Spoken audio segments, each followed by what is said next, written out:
ہمارے چینل میں خوش آمدید۔ چلیں شروع کرتے ہیں آج کی کہانی۔ شہر میں ایک بات پھیل گئی تھی کہ ایک ایسی عورت اس شہر میں آ کر رہ رہی ہے جو لڑکیوں کو بے ہوش کر کے ان کے بال اور ناخن جیسے سیمپل کو بیچتی ہے۔ میں نے یہ بات سنی تو جیسے میں کافی حیران ہوئی تھی کہ کیا ایسے بھی لوگ ہوتے ہیں، پر میں اس بات پر یقین نہیں رکھتی تھی۔ میں کالج میں پڑھنے جاتی تھی اور روز ہی ایک نہ ایک لڑکی غائب ہوتی تھی۔ سب یہی بولتے تھے کہ وہ بچے یقیناً اس عورت کے ہاتھ لگ گئی ہے۔ جب بھی وہ نہیں آ رہی، یہ میں اس وقت 16 سال کی تھی، لیکن میں اس وقت شوق ہو گئی تھی جب مجھے پتا چلا تھا کہ اس سب کے پیچھے میرے کسی اپنے کا ہاتھ ہے۔ میرا نام نمرہ ہے، میری عمر اب تو 30 سال ہے اور میں اپنی زندگی میں کافی خوش ہوں۔ میرا شروع سے یہی اصول رہا ہے کہ ہر حال میں شکر ادا کرتی ہوں۔ میرا تعلق سوات کے ایک گاؤں سے ہے۔ یہ گاؤں بہت ہی بڑا ہے اور یہاں پر کافی ایسے لوگ شامل تھے جو اتنے پڑھے لکھے نہیں تھے اور بہت سے فرقوں پر یقین رکھتے تھے، لیکن مجھے اس بات پر خوشی محسوس ہوتی تھی کہ میرا ایسے لوگوں سے کوئی تعلق نہیں تھا اور میں ان لوگوں میں پیدا ہوئی تھی جن کو اچھے اور برے اور اچھے میں فرق پتا تھا اور وہ صحیح اور غلط کے بیچ کا بھی فرق جانتے تھے۔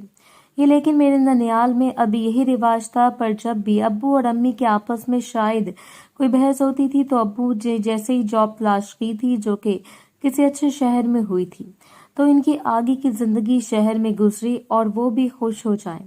ان پرانے لوگوں سے ان کی جاب چھوٹ جائے گی، ان کی دعا قبول ہو گئی تھی اور ابو کو اچھی سی جاب مل گئی تھی۔ ابو چکوال آ گئے تھے اور ایک گورنمنٹ کی جاب کرتے تھے۔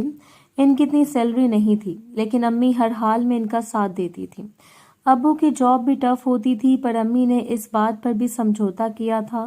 میرے سے بڑا ایک بھائی تھا جو کہ امی اور ابو کی جان تھا۔ اس کے آنے سے امی اور ابو کے درمیان کا رشتہ کافی گہرا ہو گیا تھا۔ میرے اور میرے بھائی میں 2 سال کا ہی فرق ہے، اس وجہ سے ہمارے درمیان بہت زیادہ لڑائی ہوتی تھی، کیونکہ میرے آنے سے میرے بھائی کو جو ساری توجہ ملتی تھی وہ اب مجھے ملنے لگی تھی۔ اسی وجہ سے اسے میرے سے کافی چڑ تھی اور ہماری بلا وجہ لڑائی ہو جایا کرتی تھی۔ امی ابو ہم دونوں کو سمجھاتے تھے، زیادہ تر امی اس کی سائیڈ لیتی تھی جبکہ ابو ہمیشہ میری طرفداری کرتے تھے۔ اس طرح ہم دونوں ٹیم بن جاتے تھے۔ ابو کی جاب ہمارے ہوش سنبھالنے تک بہت ہی اچھی ہو گئی تھی اور ہمارے گھر کا سارا سسٹم چل جاتا تھا۔ امی کو کچھ کرنے کی ضرورت پیش نہیں آتی تھی، لیکن کچھ ہی عرصے کے بعد اچانک ہی ابو کی طبیعت خراب ہونے لگی تھی اور وہ آہستہ آہستہ کافی کمزور ہو گئے تھے۔ اب ان کا دل کسی بھی کام میں نہیں لگتا تھا۔ بھائی اس وقت میٹرک میں تھا اور میں اس وقت 8ویں جماعت میں تھی۔ ابو نے اپنی جاب پر جانا کم کر دیا تھا اور کافی چھٹیاں کرنے لگے تھے۔ یہ سب دیکھ کر امی نے بھی فیصلہ کر لیا تھا کہ اب انہیں کچھ کرنا چاہیے، کیونکہ بھائی کی پڑھائی آگے بہت مشکل شروع ہونے والی تھی اور اس کے لیے ہمیں پیسے چاہیے تھے۔ امی نے کچھ پیسے ایک سلائی مشین لے لی تھی کچھ پیسوں سے جو کہ سیکنڈ ہینڈ تھی، اس وجہ سے سستی مل گئی تھی، اور اب امی نے لوگوں کے کپڑے سلائی کرنا شروع کر دیے تھے۔ انہیں سلائی آتی تھی، اب مہینے کا کچھ نہ کچھ بن جاتا تھا جس سے گھر کا گزارا ہو جاتا تھا۔ ابو جاب پر نہیں جاتے تھے، اس وجہ سے باس نے ابو کو کہہ دیا تھا کہ ان کی جاب اب ختم ہو چکی ہے۔ ابو کا علاج کروانے کے بھی پیسے نہیں تھے، اس وجہ سے اب وہ بالکل بیڈ تک ہی محدود ہو گئے تھے۔ میرا میٹرک شروع ہو چکا تھا۔ انہیں دنوں خالہ بھی ہمارے پاس چکر لگایا کرتی تھی۔ ان کے حالات بھی ایسے ہی چل رہے تھے، لیکن وہ کہنے لگی تھی کہ وہ اب ایک اپنا بزنس شروع کریں گی اور سوچ لیا تھا کہ وہ کون سا بزنس کریں گی، اور میڈیکل پڑھ رہی تھی اور اب انہوں نے اسپیشلائزیشن بھی کر لی تھی، لیکن پاکستان میں جاب کرنا کافی مشکل تھا۔ ان کے 2 بچے تھے، ایک بیٹی تھی جو مجھ سے کافی چھوٹی تھی، جبکہ بیٹا میرے بھائی سے 1 سال چھوٹا اور مجھ سے 1 سال بڑا تھا۔ اس کا نام ایان تھا۔ ہماری شروع میں آپس میں اتنی بنتی نہیں تھی۔ وہ پڑھائی میں مجھ سے آگے ہوتا تھا اور پیپر سے 1 دن پہلے پڑھ کر بھی مجھ سے زیادہ نمبر لے لیتا تھا، جبکہ میرا الٹا حال ہوتا تھا۔ میں پورا سال پڑھتی تھی، لیکن ہمارا یہ کمپٹیشن میٹرک تک چل سکا تھا اور اس کے بعد کالج میں جا کر اس نے انجینئرنگ کرنا شروع کر دی تھی، جبکہ میں بایو سے ہی پڑھائی کر رہی تھی۔ خالہ کا بزنس کافی اچھا چل گیا تھا، لیکن جب بھی میں ایان سے کچھ پوچھتی تھی تو وہ بزنس کا نام سن کر غصہ کر جایا کرتا تھا۔ وہ شروع سے ہی ڈاکٹر کے سخت خلاف رہا ہے اور یہی کہتا تھا کہ پاکستان میں جتنا زیادہ ڈاکٹرز لوگوں کو لوٹتے ہیں اتنا کوئی ڈاکو بھی نہیں لوٹتا۔ لیکن اس کی اس بات سے مجھے کافی برا لگتا تھا، کیونکہ ایسا بول کر وہ اپنی امی یعنی کہ خالہ کو بھی برا کہہ رہا ہوتا تھا، پر اسے کوئی فرق نہیں پڑتا تھا، وہ حق بات کہتا تھا۔ ایک دن میں کالج گئی تو ہر طرف خوف پھیلا ہوا تھا اور سبھی لڑکیاں ایک دوسرے کو بتا رہی تھی کہ وہ ایک لڑکی پچھلی شام کو پکڑی گئی ہے اور ابھی تک اس کا کوئی اتا پتہ نہیں ہے۔ مجھے سن کر شوق لگا تھا۔ میں نے اس بات کی تحقیق کی تھی تو مجھے معلوم ہوا تھا کہ وہ بچی کافی ضرورت مند تھی اور اس لیے کام کی تلاش میں پھرتی تھی۔ جب اسے گھر نظر آیا تھا، لیکن اس کے آگے کا کچھ بھی نہیں پتا تھا کہ وہ گھر کون سا تھا، کیونکہ ابھی تک وہ لڑکی واپس نہیں آئی ہے۔ میں نے یہ بات امی کو بتائی تو امی کافی شوق ہو گئی تھی اور مجھے کہنے لگیں کہ مجھے احتیاط برتنی چاہیے تاکہ میرے ساتھ بھی ایسا نہ ہو جائے۔ میں نے انہیں حوصلے سے کام لینے کا کہا تھا۔ خالہ اپنا بزنس بہت اچھا چلا رہی تھی اور ان کے گھر اچھی خاصی دولت جمع ہونے لگی تھی۔ مجھے ان کے بدلتے نصیب کو دیکھ کر رشک آتا تھا کہ کاش میرا نصیب بھی ایسے ہی بدلتا، لیکن پھر میں اس پر بھی شکر ادا کرتی تھی جو میرے پاس تھا، کیونکہ کچھ لوگ اس چیز کے بھی محتاج ہوتے ہیں جو ہمارے پاس ہے۔ امی نے فیصلہ کیا تھا کہ خالہ سے ابو کی رپورٹ چیک کروائیں گی۔ اسی فیصلے کے تحت میں نے ابو کی رپورٹ لے لی اور خالہ کی طرف چیک کروانے چلی گئی تھی۔ یہ اسی دن کی بات ہے جب وہ لڑکی غائب ہوئی تھی۔ خالہ کا گھر کافی شاندار بن گیا تھا۔ میں جب بھی ان کے گھر جاتی تھی تو اتنا غور سے دیکھتی تھی جیسے پہلی دفعہ آئی ہوں۔ اس بار بھی میں نے ایسے ہی دیکھا تھا۔ اچانک ہی میری نظر اسٹور روم میں پڑی جدھر کسی کا پاؤں نظر آ گیا تھا۔ مجھے دھچکا سا لگا تھا، لیکن پھر سنبھل گئی تھی کہ شاید خالہ کو کسی کی ضرورت ہو، کیونکہ وہ ڈاکٹر تھیں اور گلی وغیرہ کے لوگ ان کے پاس آ جایا کرتے تھے۔ پر مجھے ایسا لگا جیسے مجھے اسٹور روم میں جا کر دیکھنا چاہیے کہ وہاں پر کون ہے۔ یہی سوچ کر میرے قدم اسٹور روم کی جانب بڑھنے لگے تھے۔ میں نے جیسے ہی اندر جا کر دیکھا تو میری ہلکی سی چیخ نکل گئی تھی۔ میں نے خود کو قابو میں رکھا۔ یہ وہی لڑکی تھی، وہ ہمارے کالج کی تھی اور رات سے غائب تھی، لیکن یہ ادھر کیا کر رہی تھی مجھے کچھ بھی نہیں پتا تھا۔ اچانک ہی خالہ میرے پیچھے آ گئیں اور مجھ سے کہنے لگیں کہ میں یہاں کیا کر رہی ہوں۔ میں نے ان سے کہا کہ مجھے کوئی آواز آئی تھی اس لیے اسٹور روم میں آئی، پر یہاں وہ لڑکی موجود ہے جو کل رات سے غائب ہے۔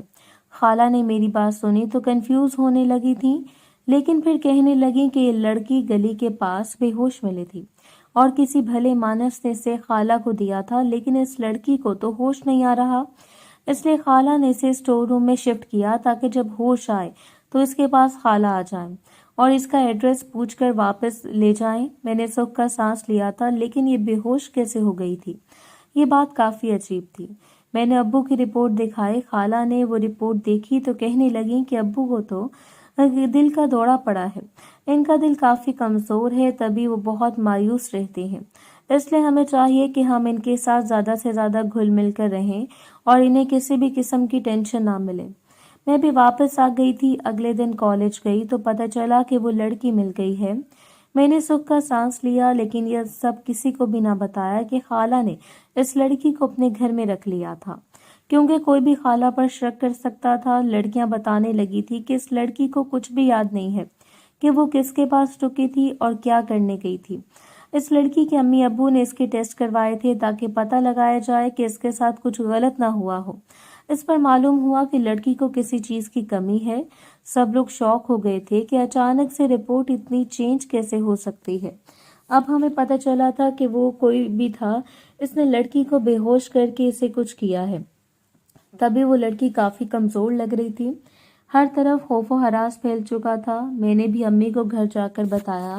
اسی دن خالہ بھی رہنے آئی ہوئی تھی۔ انہوں نے سنا تو کافی افسوس کیا اور مجھے بھی احتیاط سے کام لینے کا کہا تھا۔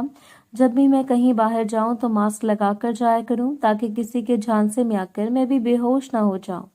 میں بھی یہ بات مان لی تھی۔ خالہ نے مجھے مشورہ دیا کہ ابو کا بائی پاس کروا کے، لیکن ہمارے پاس اتنی رقم نہیں تھی کہ یہ کام ہو سکتا۔ اس وجہ سے خالہ نے فیصلہ کیا تھا کہ وہ ہماری مالی مدد کریں گی تاکہ ابو کو جلد سے جلد صحت حاصل ہو۔ خالہ نے اس چیز میں ہمارا کافی ساتھ دیا تھا۔ امی کو بھی خوشی ہوئی اور اسی خوشی میں ہی امی نے خالہ کو کہہ دیا تھا کہ اب میں خالہ کی امانت ہوں۔ میں اس بات کا مطلب جان گئی تھی کہ اس کا یہ مطلب ہے کہ میرا اور ایان کا رشتہ پکا ہو چکا ہے، پر ابو کا ماننا تھا کہ پہلے بھائی کی شادی ہوگی اس کے بعد میری شادی کی تیاری شروع ہوگی، اور بھائی کی شادی میں بہت وقت تھا کیونکہ ان کے ابھی پڑھائی مکمل ہونی تھی، اس لیے میری شادی میں اس سے بھی زیادہ وقت تھا۔ ہم نے بھائی کا رشتہ دیکھنا شروع کر دیا تھا۔ بھائی کو یونی میں ایک لڑکی پسند تھی، وہ اس سے شادی کرنا چاہتے تھے۔ امی ابو کو بھی یہ کہتے تھے کہ اس لڑکی کے گھر رشتہ لے کر جائیں۔ امی ابو نے بھائی کی بات مان لی تھی اور اس لڑکی کے گھر رشتہ لے کر گئے تھے، پر ایک بات پریشان کر رہی تھی کہ اس لڑکی کی امی اس رشتے سے خوش نہیں تھی۔ امی نے بھائی کو سمجھایا کہ اس وجہ سے کافی مشکل پیش آ سکتی ہے اور آگے جا کر بھی پریشانی کا سامنا کرنا پڑ سکتا ہے۔ اس وجہ سے بھائی بھی سمجھ گئے تھے اور یہی فیصلہ ہوا تھا کہ اب یہاں رشتہ نہیں کرتے ہیں۔ ایان اور میری منگنی کی ایک تقریب رکھنے کا فیصلہ کیا گیا تھا، پر ایان اب مجھ سے اتنی بات نہیں کرتا تھا۔ مجھے ایسا محسوس ہونے لگا تھا جیسے وہ میرے ساتھ خوش نہیں ہے، لیکن وہ پہلے تو مجھ سے ہر بات کرتا تھا۔ میں نے فیصلہ کیا تھا کہ اب خود ہی اس سے پوچھوں گی کہ وہ خوش ہے یا نہیں۔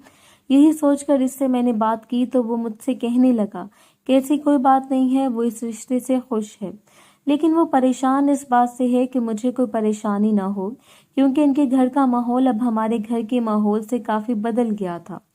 میں نے اس بات پر اس سے کہا کہ کچھ بھی نہیں ہوگا اور میں ایڈجسٹ کر لوں گی۔ کچھ دن کے بعد ہمارے کالج میں ایک لڑکی کے ساتھ یہ حادثہ پیش آیا تھا، اور لڑکی بھی کافی ضرورت مند گھرانے سے تعلق رکھتی تھی، وہ بھی اب غائب ہو گئی تھی، اور سب کا یہی ماننا تھا کہ اس کے ساتھ بھی وہ سب ہوا ہے جو پہلی لڑکی کے ساتھ ہوا تھا۔ میں نے یہ بات خالہ کو بھی بتائی تھی، لیکن اس بار میں ان کے گھر نہیں گئی تھی، وہ ہمارے گھر ابو کا پتہ کرنے آئی تھی۔ ابو کا بائی پاس کامیاب ہو گیا تھا اور ڈاکٹر نے انہیں ریسٹ کرنے کے لیے کہا تھا۔ خالہ نے اس لڑکی کو کافی دعائیں دی تھیں کہ وہ جلد سے جلد مل جائے، پر میں نے خالہ کو بتایا کہ پہلے لڑکی بھی مل گئی تھی، لیکن وہ کافی کمزور ہو گئی تھی اور اس کے ناخن اور بال بھی غائب تھے۔ اس پر خالہ کافی شوق ہو گئی تھی۔ جبکہ انہوں نے یہ بات سنی تو بہت ان کو غصہ ہوئی کہ اس سب کو بد دعا دینے لگی تھی کہ جو بھی یہ کام کر رہا ہے خدا اسے غارت کرے۔ مجھے کافی شوق لگا تھا کہ ایان اتنا جذباتی کیوں ہو رہے تھے۔ وہ اتنے عرصے سے ایسا ہی برتاؤ کرتا تھا، اس وجہ سے مجھے لگتا تھا کہ شاید وہ ہمارے رشتے سے خوش نہیں ہے، پر خالہ کہنے لگیں کہ ایان کا بلڈ پریشر بڑھ جاتا ہے، اس وجہ سے وہ اس طرح کا برتاؤ کرنے لگتا ہے اور کوئی بات نہیں ہے۔ میں نے بھی ان کی بات مان لی تھی کہ شاید یہی سچ ہو، اس لڑکی کے ساتھ بھی وہی سب ہوا تھا اور وہ بھی ایک دن بعد ہی روڈ کے کونے میں بے ہوش ملے تھے۔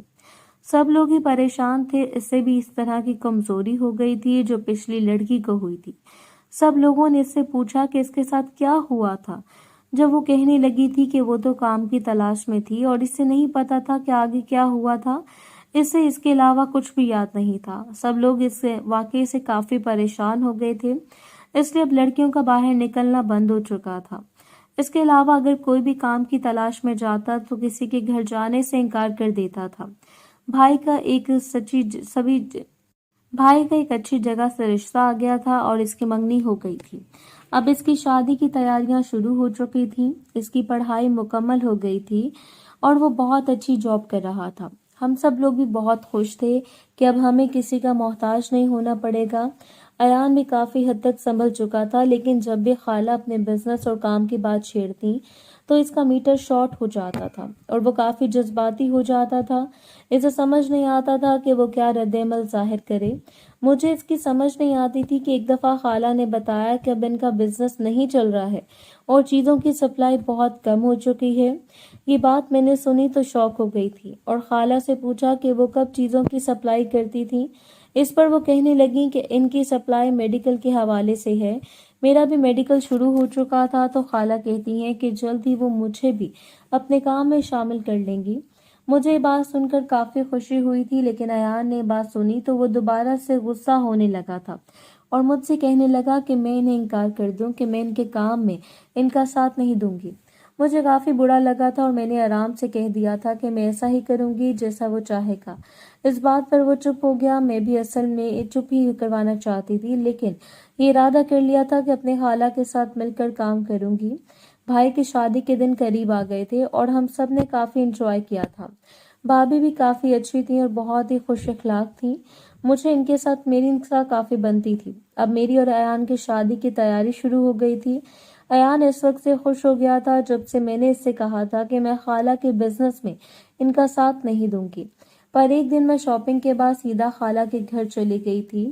اقرا آرام کرنے لگی تھی۔ میری کزن یعنی ایان کی بہن پارٹی پر گئی ہوئی تھی، جبکہ خالہ کافی تھک چکی تھی۔ میں نے جب یہ دیکھا تو ان سے کہنے لگی کہ اگر انہیں مجھ سے کوئی کام کروانا ہے تو کروا سکتی ہیں۔ اس پر وہ کہنے لگیں کہ انہیں کپڑے دھلوانے ہیں۔ میں نے ان سے کہہ دیا تھا کہ میں ان کے کپڑے دھونے میں ان کی مدد کرتی ہوں۔ خالہ نے دیکھا تو فوراً ہی ایک مخصوص کپڑے لینے چلی گئی تھی اور مجھے ایک واشنگ پاؤڈر بھی دیا تھا، اور پاؤڈر مجھے کافی عجیب لگ رہا تھا۔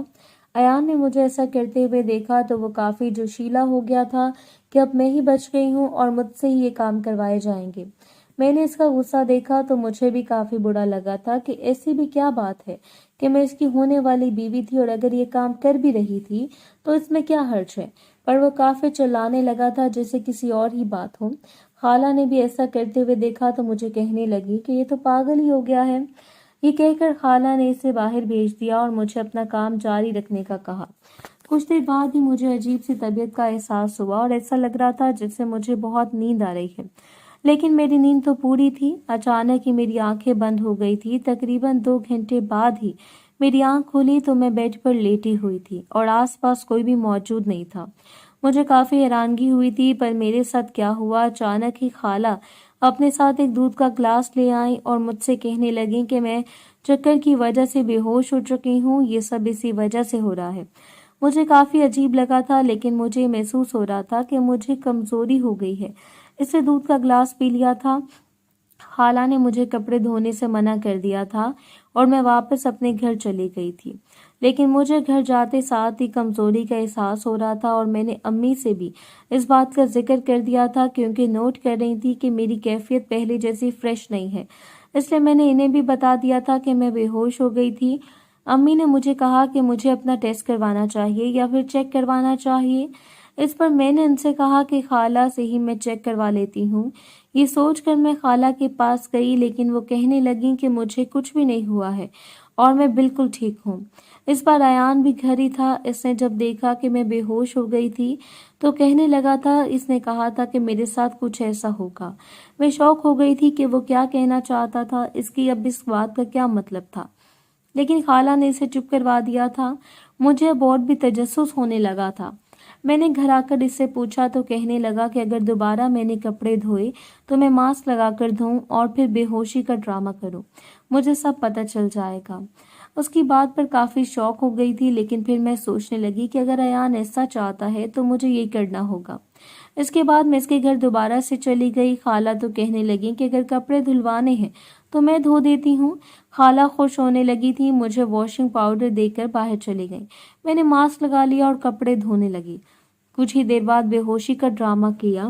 خالہ جیسے ہی آئی تو انہیں لگا جیسے میں بے ہوش ہو گئی ہوں، اسی وجہ سے وہ مجھے اٹھا کر اسٹور روم میں لے گئیں۔ مجھے کافی ڈر لگ رہا تھا کہ اب میرے ساتھ کیا ہونے جا رہا ہے۔ خالہ نے ایک شخص کو بلایا جس نے وائٹ کوٹ پہنا ہوا تھا اور منہ کو ماسک سے ڈھانپا ہوا تھا۔ میں نے اپنی آنکھوں کو ذرا سے کھول کر دیکھا، پھر بند کر دیا۔ اچانک مجھے ایسا محسوس ہوا جیسے میرے اندر ایک سوئی چبھائی گئی ہو۔ وہ مجھے کافی درد ہو رہا تھا۔ آہستہ آہستہ وہ سوئی باہر نکلنے لگی تھی۔ مجھے آرام آنے لگا تھا۔ میں نے ہلکی سی دوبارہ سے آنکھ کھولی تو وہ سرنج تھی جس کی مدد سے کچھ نکالا جا رہا تھا۔ میری جان نکل گئی تھی، کتنا خطرناک کام ہو رہا تھا، لیکن میں نے اپنی آنکھیں دوبارہ سے بند کر لی تھی۔ ایسا عمل میرے ساتھ تقریباً 4-5 مرتبہ ہو رہا تھا۔ اب میں نے دیکھا تو ایک بوتل میں کچھ جمع تھا۔ مجھے کافی دھچکا لگا۔ وہ شخص اپنا کام کر کے جا چکا تھا، جبکہ وہ بوتل سامنے پڑی تھی جس میں کچھ تھا۔ خالہ کچھ ہی دیر بعد آئیں تو وہ بوتل اپنے ساتھ لے کر باہر نکل گئی تھی۔ میں نے جلدی سے اپنی آنکھیں کھولیں اور شوق ہو گئی تھی۔ مجھے سب سمجھ میں آ گیا تھا کہ پچھلے کچھ سالوں سے ہمارے شہر میں جو کچھ بھی چل رہا تھا اس کے پیچھے میری خالہ کا ہاتھ تھا۔ وہ ایسا کام کر سکتی تھی، اس کی مجھے ان سے امید نہ تھی۔ میں انہیں ایک کافی اچھی اور ایماندار عورت سمجھتی تھی، لیکن انہوں نے اپنے کام کے ساتھ ناانصافی کی تھی اور اپنی روزی کے لیے کافی برا طریقہ چنا تھا، اور اس طریقے سے پیسے کما رہی تھی۔ یہ سراسر حرام تھا۔ اتنی لڑکیوں کے ساتھ انہوں نے یہ عمل کیا ہوگا، مجھے سوچ سوچ کر کافی خوف آ رہا تھا۔ میں ان کے سامنے اس عورت کو دعا دیتی گئی، جبکہ وہ عورت وہی تھی۔ اب میں جان گئی تھی کہ ایان اتنے خفا کیوں رہتے تھے، کیونکہ وہ بھی جانتے تھے کہ اس کی امی یہ سب کام کرتی ہیں۔ میں نے سامنے کھڑی عالیشان بلڈنگ کو دیکھا جو خالہ کا گھر تھا۔ یہ سب حرام کمائی تھی۔ مجھے کافی افسوس ہوا تھا، لیکن ابھی پتہ لگوانا تھا کہ خالہ اس سب کا کیا کرتی ہیں۔ میں نے چھپ کر دیکھا تو خالہ نے بوتل فریج میں رکھ دی تھی۔ میں بھی واپس اسی حالت میں چلی گئی تھی تاکہ خالہ کو لگے کہ میں بے ہوش ہوں۔ خالہ مجھے اٹھا کے روم میں لے کر جانے لگی اور اس کے بعد واپس چلی گئی۔ کچھ دیر بعد وہ میرے لیے دودھ کا گلاس لے کر آئی اور کہنے لگی میں پھر سے بے ہوش ہو گئی تھی، اس لیے وہ دودھ لے کر آئی ہیں۔ میں نے دودھ پینے سے انکار کر دیا اور انہیں چل کر دکھانے لگی تھی کہ میں بالکل ٹھیک ہوں۔ اس پر وہ کافی حیران ہوئی اور مجھے عجیب طرح سے دیکھنے لگیں، پر میں نے انہیں ایسا محسوس نہ کروایا کہ مجھے سب کچھ پتہ چل گیا ہے، بلکہ ان سے کہنے لگی کہ مجھے اپنی کزن سے کوئی کام ہے، اس لیے میں رکنا چاہتی ہوں۔ انہوں نے مجھے اجازت دے دی۔ میں نے جان کر کچھ لینے کے لیے فریج کا رخ کیا تھا۔ یہ دیکھ کر خالہ کافی تیزی سے میرے پاس آئیں اور کہنے لگیں کہ وہ فریج سے جو بھی لینا ہے خالہ مجھے خود دیں گی کیونکہ میں مہمان ہوں۔ میں جان گئی تھی کہ فریج میں وہ سب پڑا ہے، اس لیے وہ ایسا برتاؤ کر رہی ہیں۔ رات کو میں سو نہ سکی کیونکہ خالہ کا اگلا سٹیپ دیکھنا تھا کہ وہ آگے کیا کریں گی۔ اچانک ہی مجھے ایک آواز کا احساس ہوا۔ میں نے اپنے روم کی کھڑکی سے جھانکا تو وہ فریج سے وہ بوتل نکال رہی تھی اور کہیں لے کر جا رہی تھی۔ میں نے ان کا پیچھا کیا تو وہ خوب دیکھ کر ایک پیسوں کا بیگ لے رہی تھی۔ یہ دیکھ کر مجھے کافی شوق لگا تھا۔ میں جان گئی تھی کہ وہ ناخن اور بال جیسے سیمپل بیچتی ہیں۔ مجھے کافی افسوس ہوا تھا۔ ایان اپنے دوستوں کے پاس گیا تھا، ورنہ میں اسے بتاتی کہ جو وہ مجھے دکھانا چاہتا تھا آج وہ سب میں اپنی آنکھوں سے دیکھ لیا تھا۔ مجھے کافی دکھ ہوا تھا۔ میں چاہ کر بھی خالہ کے خلاف کوئی قدم نہیں اٹھا سکتی تھی کیونکہ وہ میری رشتہ دار تھی، ایان کی امی تھی۔ اگلے دن میں واپس گھر آ گئی تھی، لیکن اس ٹینشن سے میرا برا حال تھا۔ مجھے سمجھ نہیں آ رہا تھا کہ میں کیا کروں۔ بالآخر میں نے امی سے کہہ دیا کہ مجھے فی الحال شادی نہیں کرنی، اس لیے وہ شادی سے انکار کر دیں۔ امی بھی پریشان تھی کہ اچانک مجھے کیا ہوا ہے۔ میں اب تک اس شادی کو لے کر کافی پرجوش تھی، لیکن اچانک سے ایسا کیا ہوا جو میں شادی کے خلاف ہو گئی۔ امی کو میں نے کوئی دلیل نہ دی اور امی نے ایسا ہی کیا۔ جلدی سے خالہ کو کہہ دیا کہ میں بھی شادی نہیں کرنا چاہتی ہوں۔ ایان نے میرا فیصلہ سنا تو جان گیا تھا کہ اس کے پیچھے کیا وجہ ہے۔ مجھے اسے لے کر کافی افسوس ہوا تھا۔ اس سب میں اس کا کیا قصور تھا؟ وہ تو مجھے پہلے سے بتانا چاہتا تھا، لیکن میں ہی یہ چاہتی تھی کہ خالہ کے ساتھ ان کے کام کو جوائن کر سکوں۔ پر اب میری آنکھیں کھل چکی تھی۔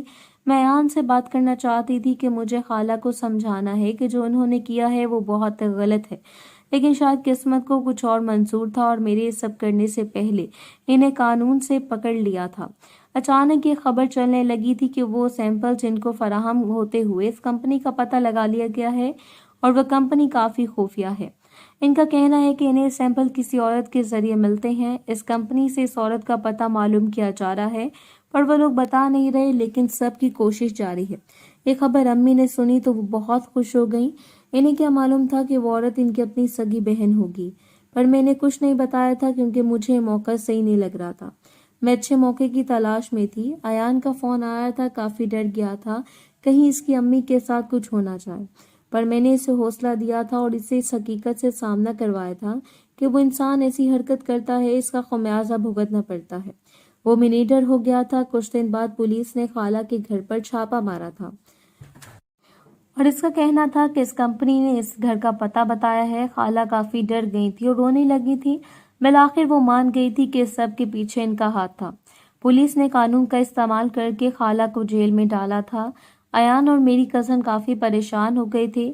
میری کزن باقاعدہ رونے لگی تھی۔ امی نے یہ سب سنا تو وہ کافی شوق ہو گئی تھی اور کہنے لگی تھی کہ بھلا ایسے کیسے ہو سکتا ہے۔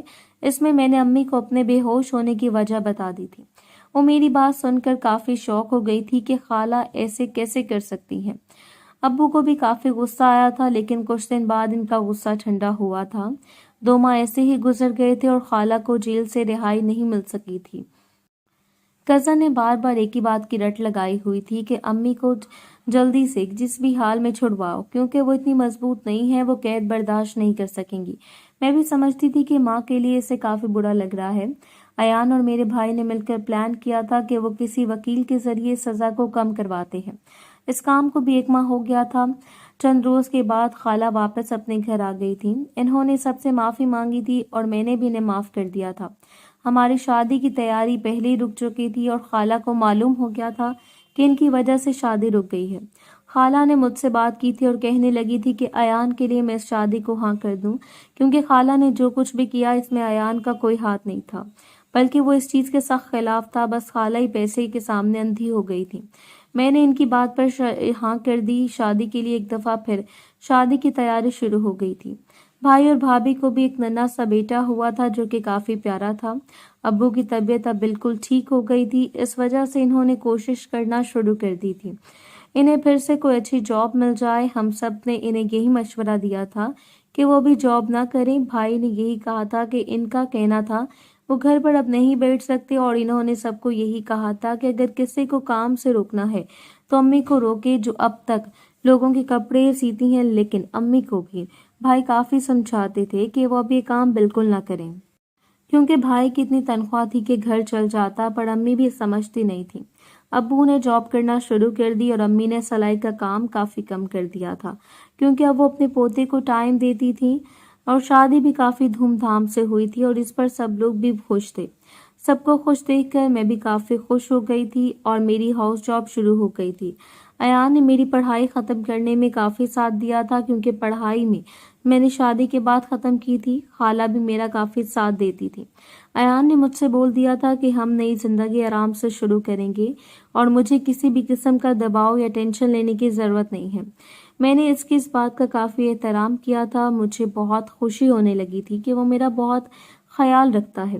شادی کو 1 سال ہو گیا تھا، میری ہاؤس جاب بھی ختم ہو گئی تھی۔ ایان بھی کافی اچھی پوسٹ پر جاب کرتا تھا اور گھر کا سارا خرچہ اسی کی جاب سے آرام سے نکل جاتا تھا، پر میری یہ کوشش تھی کہ میں بھی اپنی الگ سے جاب شروع کروں، کیونکہ میری پڑھائی برباد ہو جانی تھی اگر میں جاب نہ کرتی۔ اس لیے میں نے سوچ لیا تھا کہ پڑھائی سے فائدہ ضرور اٹھاؤں گی، پر میری جاب دوسرے شہر میں لگی تھی۔ خالہ نے دیکھا تو انہیں کافی مسئلہ ہونے لگا تھا، کیونکہ میرا اکیلا اس شہر جانا بھی صحیح نہیں تھا، پر ایان نے کہہ دیا تھا کہ وہ مجھے رینٹ پر فلیٹ لے کر دے گا اور میں اپنی جاب کے دنوں میں اس شہر میں رہ کر آرام سے جاب کر سکتی ہوں۔ اس بات پر مجھے کافی خوشی ہوئی تھی اور میں نے ایان کا شکریہ ادا کیا تھا۔ اب میں جاب شروع کر چکی تھی اور تقریباً 3 سال میں نے جاب جاری رکھی۔ اس ٹائم مجھے کسی نے بھی تنگ نہیں کیا تھا، بلکہ خالہ بھی چپ رہتی تھی۔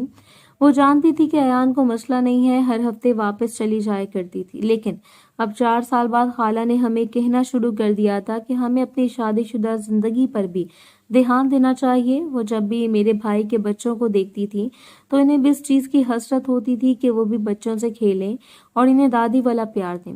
ایان نے مجھے کبھی اس چیز کا نہیں کہا تھا کہ اس کی امی کی خواہش ہے، پر میں خود ہی جان گئی تھی اور فیصلہ کر لیا تھا کہ اب مجھے جاب چھوڑ دینی چاہیے، اس لیے میں واپس اپنے شہر آ گئی تھی۔ اس بات پر ایان بھی خوش ہو گیا تھا۔ اب میں اس کا خیال رکھنے لگی تھی جو ان 4 سالوں میں نہیں رکھ سکی تھی، لیکن اس نے مجھ سے کبھی گلہ نہیں کیا تھا۔ اس بات نے میرا دل جیت لیا تھا۔ کچھ ہی عرصے کے بعد ہمارے گھر میں رحمت کے طور پر ایک بیٹی کی پیدائش ہوئی تھی اور اس پر سارے گھر میں خوشی کی ایک لہر دوڑ گئی تھی۔ ناظرین، اگر آپ کو ہماری کہانی اچھی لگی ہے تو ویڈیو کو لائک کریں، شیئر کریں اور ہمارے چینل کو سبسکرائب کریں۔ اگلی ویڈیو تک اجازت دیں۔ اللہ حافظ۔